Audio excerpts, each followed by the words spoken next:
Greetings, Swangolians, and welcome back to Swango. This is the OG Bird, and today we're going to continue our BF3 101 with classes and loadouts. And first we're going to go into the My Soldier menu to access this.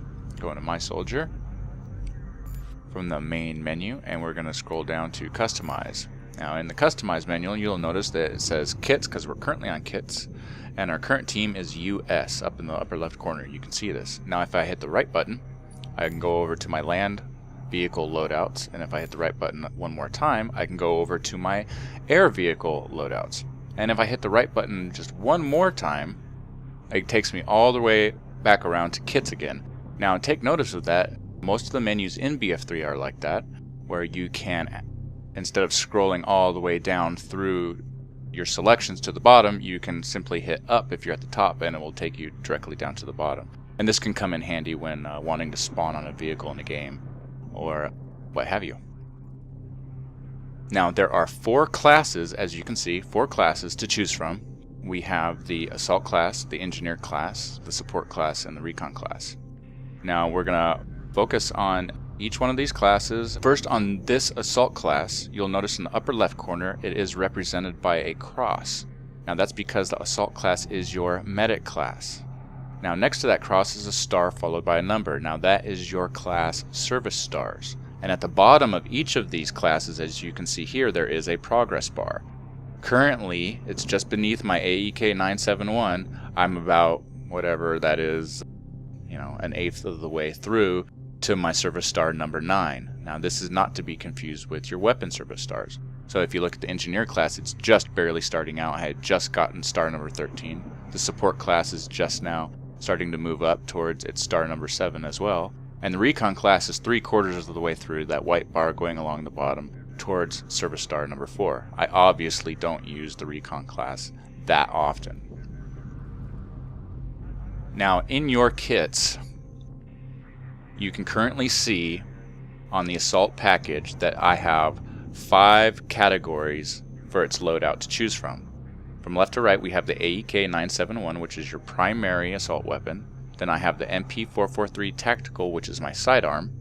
Then we have gadget number 1, which is my medic kit. We have gadget number 2, which is my defibrillator. And the final category is your specialization. Mine are currently on squad frags, so when I have it equipped, my entire squad gets the perks of my specialization.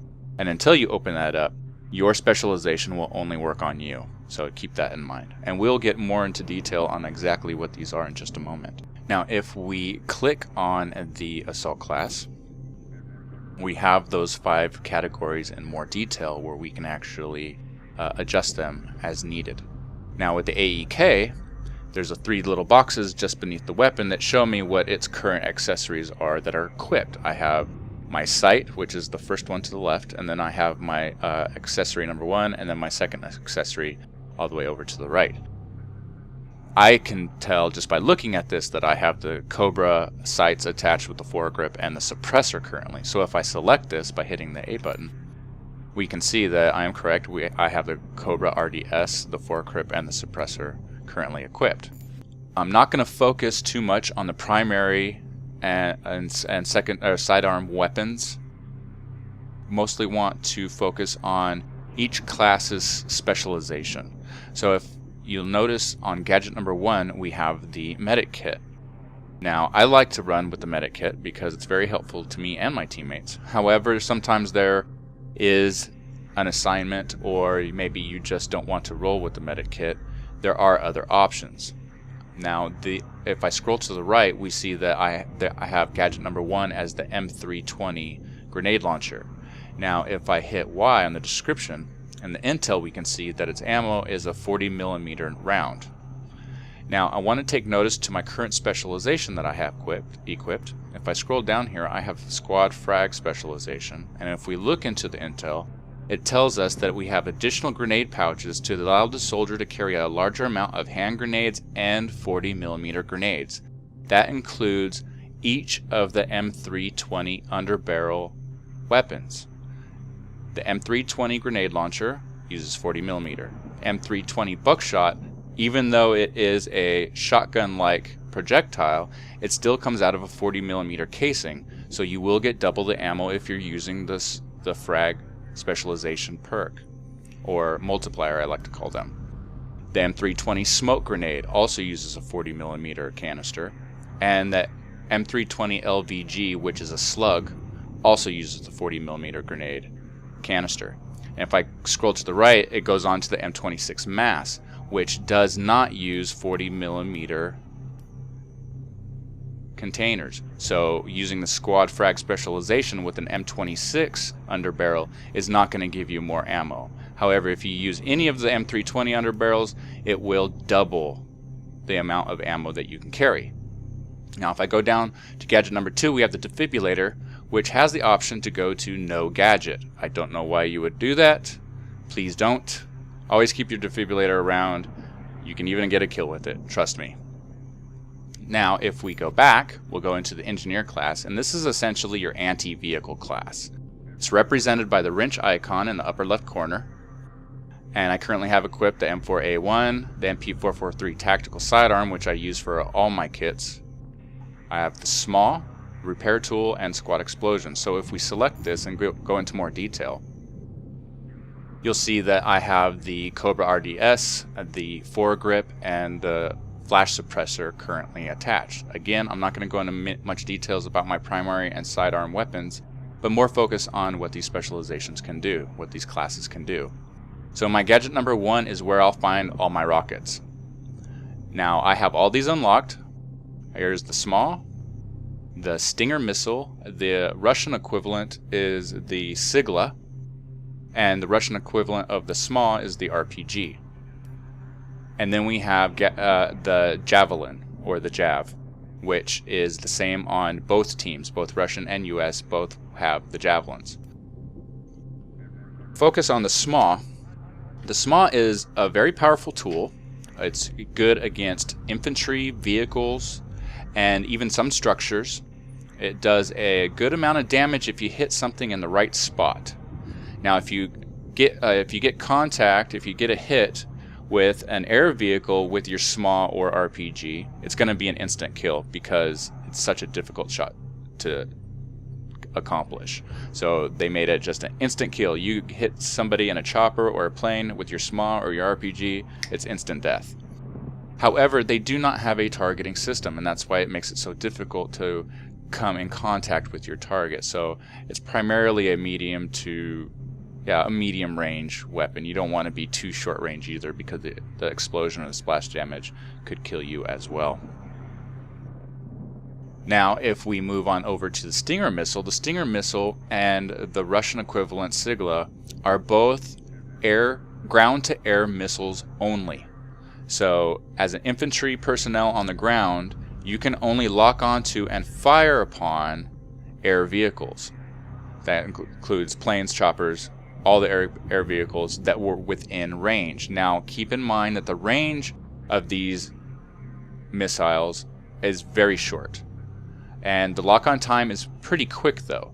So they're not that effective unless you're using them in tandem with your teammates, so that you can hit them in between their countermeasures, their flares, their ECMs, and what have you.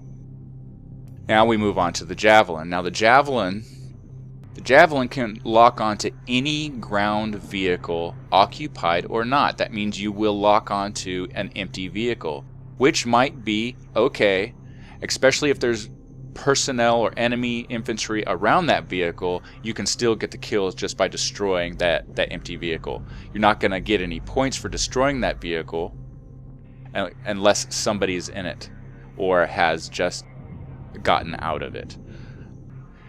It can also lock onto any laser designated target, any painted target. So if a chopper is running around with a laser designator on it and it paints a target, it will show up in the game as a bright orange diamond, and you can lock onto that diamond and fire with your Javelin. That includes air and ground vehicles.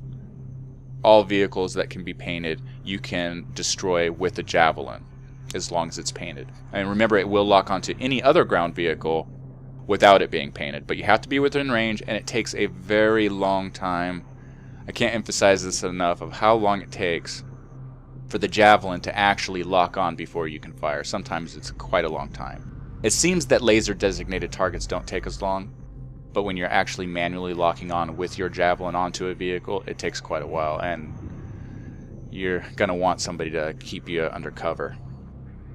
Now, gadget number 2 is the engineer's bread and butter.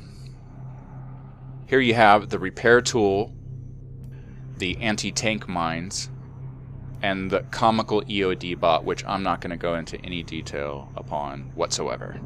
If you want to know more about that, play with it. But yeah, that's about it. That's about all you're going to get from the EOD bot from this guy. So now let's focus on the repair tool. It's a very powerful and versatile tool.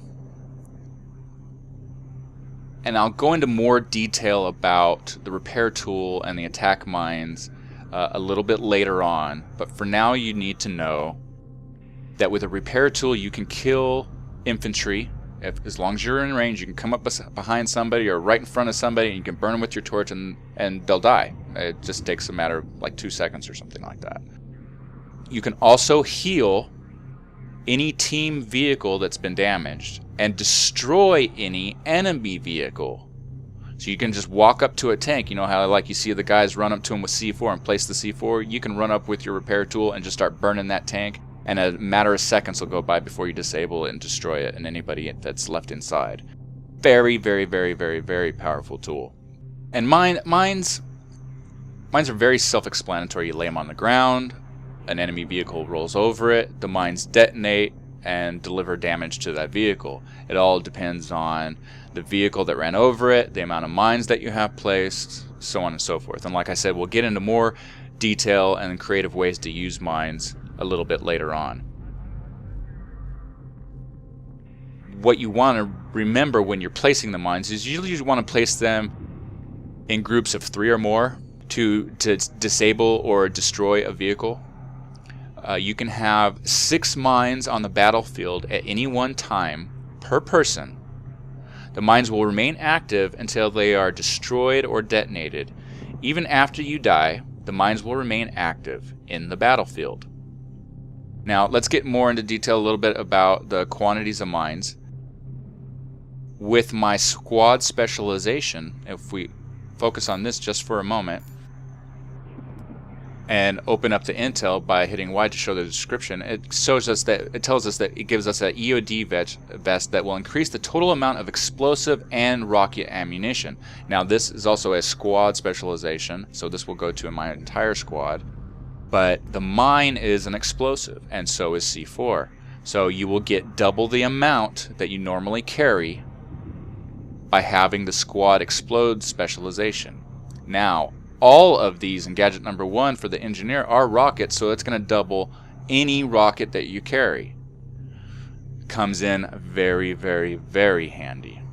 Rockets can get you a lot of kills and a lot of points, so you're going to want as many as you can possibly carry. So if you're running the engineer, make sure that you or somebody on your squad is running with the squad explosion perk, or specialization, excuse me. Now, being able to carry 6 mines, or have 6 mines out on the battlefield at any one time, even after you die, they will remain there. Say I placed 6 mines on Alpha, and now I'm making my way to Bravo. I get to Bravo, I cap it, and I place 3 more mines. What it's going to do, it's going to place those mines, but it's going to take the first 3 that I placed in Alpha and remove them to make room. So you can only have 6, so they're always in a loop or a cycle. So as you place one, it will remove the one that you placed first. So keep that in mind when you're placing the mines.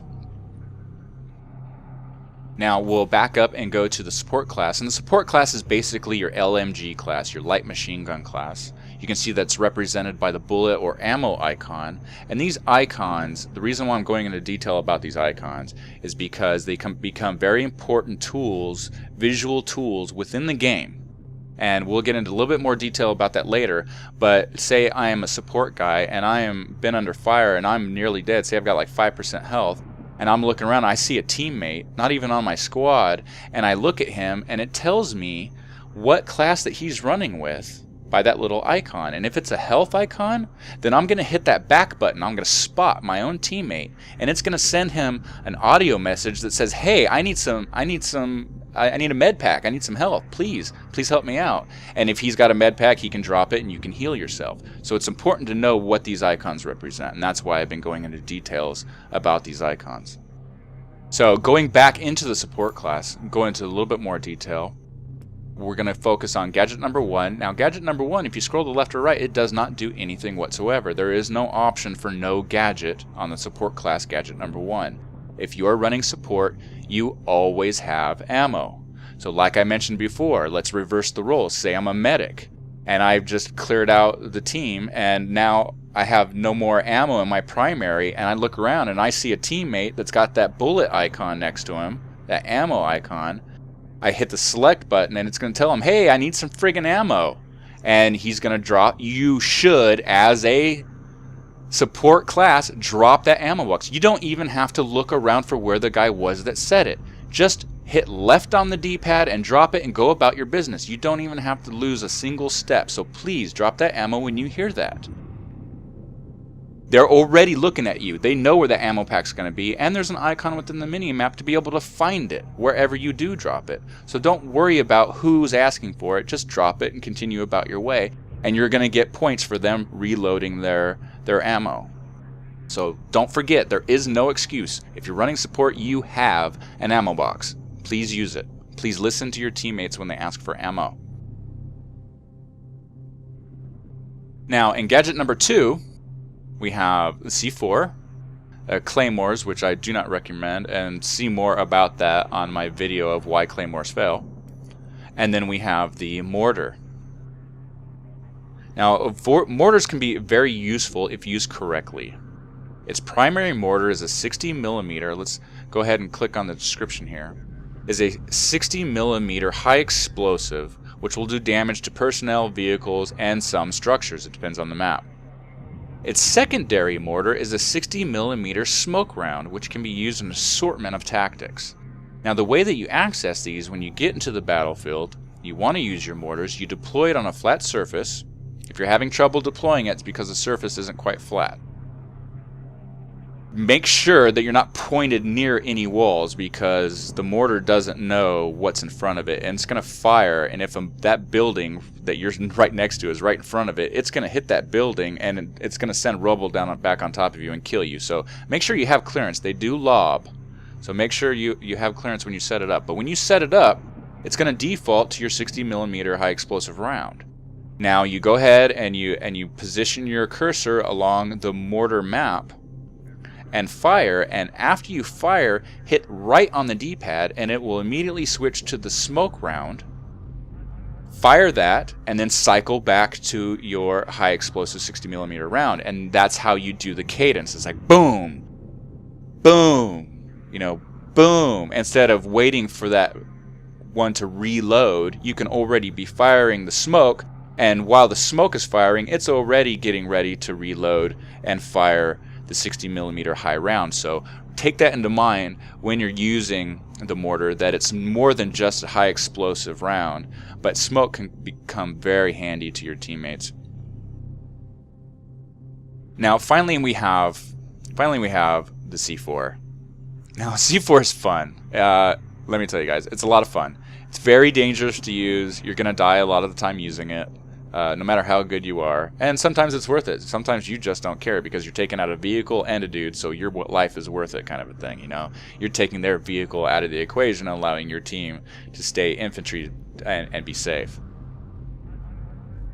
Now, like the anti-tank mines, the AT mines, you can have 6 blocks of C4 on the map at any given time. However, not like the mines, when you die, your C4 disappears.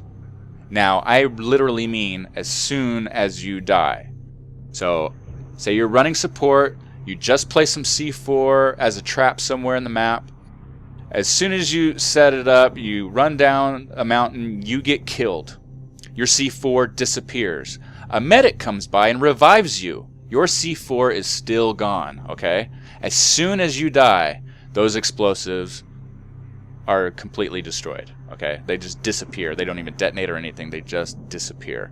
So it didn't used to be that way, and that's why I'm emphasizing this a little bit. It used to be like the mines, but people were making exploits out of it, so they decided to go with this way. And however, I don't completely agree with it. I think that they should disappear when you respawn. Give your medics, give your team a chance to revive you and keep your explosives strategically placed on the map. Just that should work with claymores as well.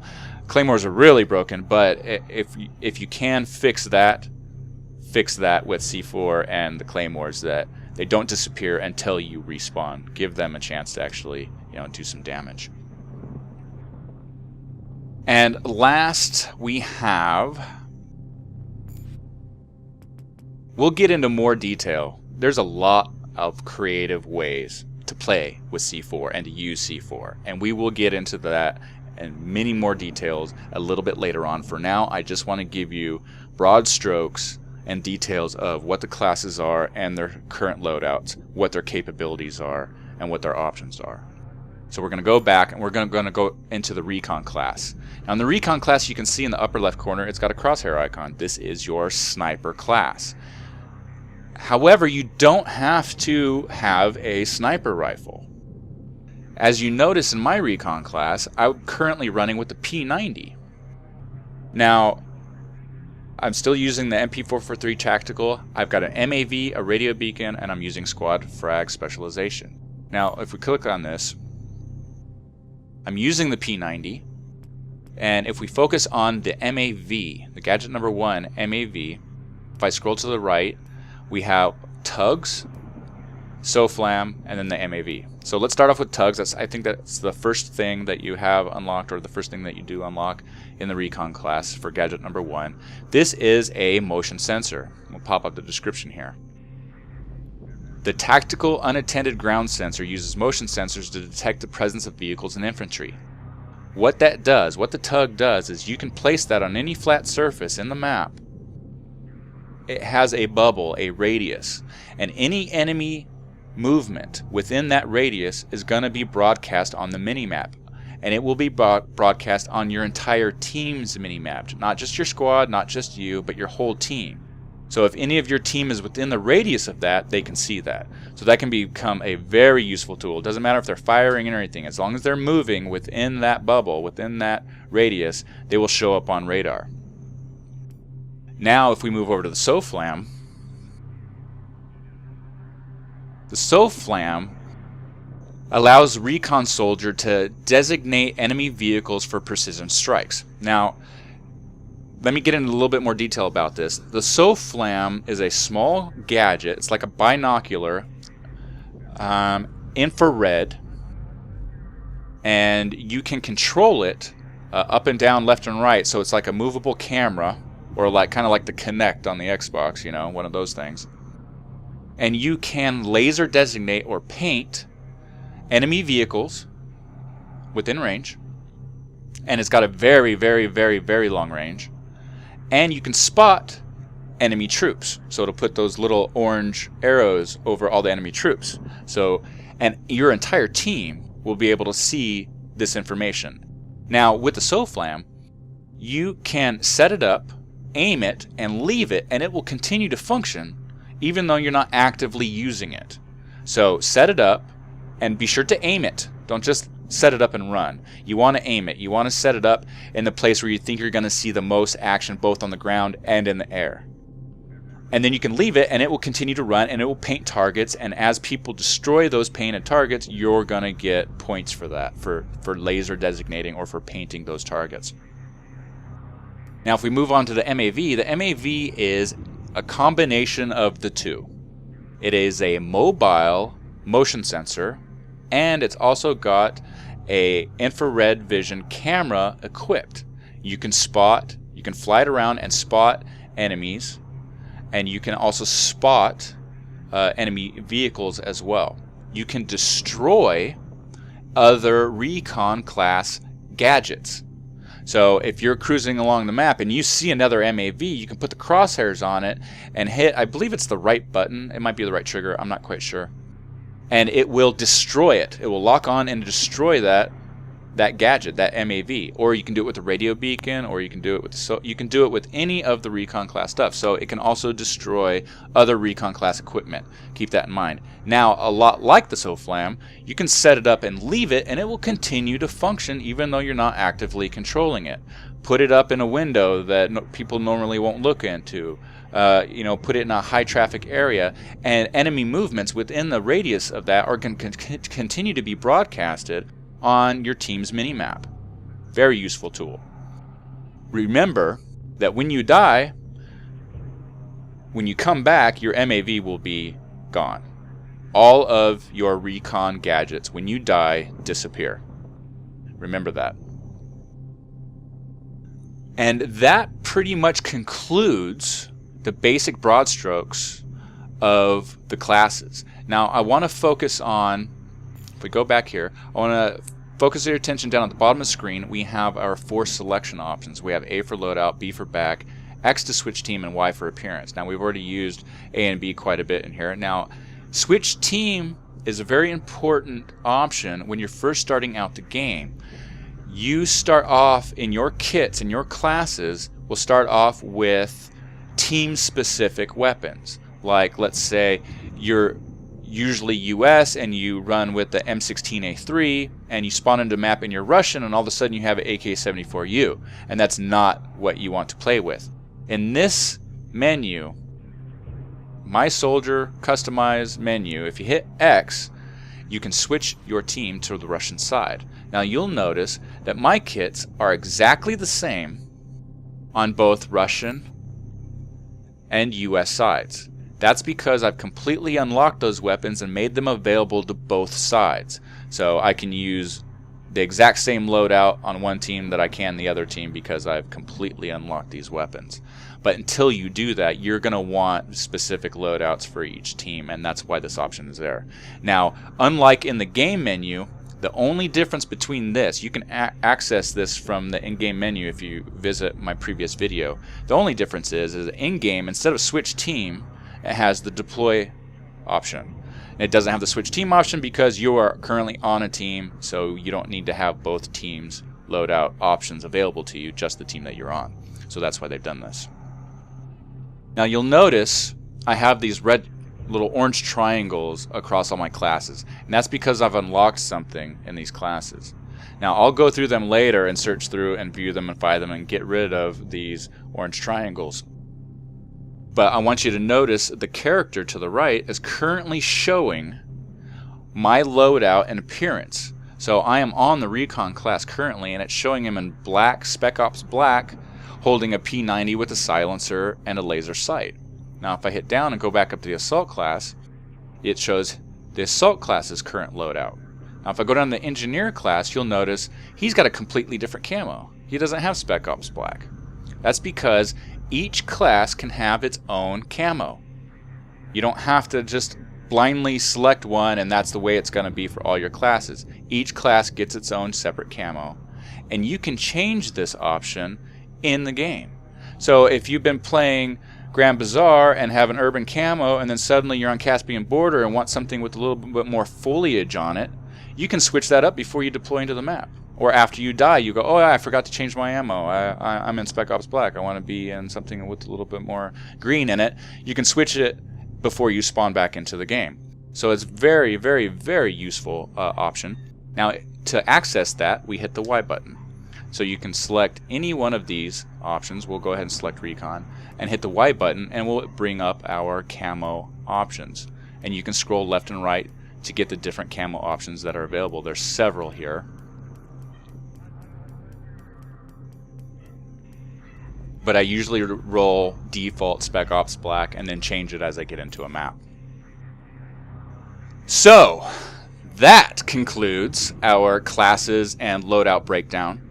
Next we'll be getting into how to use this new information that we've learned in the game and start focusing on vehicles and a little bit more movement within the game, and really help you to get those kills. So don't forget to subscribe to the channel, like this video, share it on Facebook, share it on Twitter, share it with all your friends. Let's get the word out there. I apologize for the delay in bringing you these last couple of videos. family came into town, and then suddenly we had thunderstorms like crazy, and so I shut off all my electronics for a few days just to keep it safe. So I do apologize for the delay, but we will have videos coming at you regularly now, weather permitting. So this is the OG Bird signing out of Swango. Remember, happy gaming.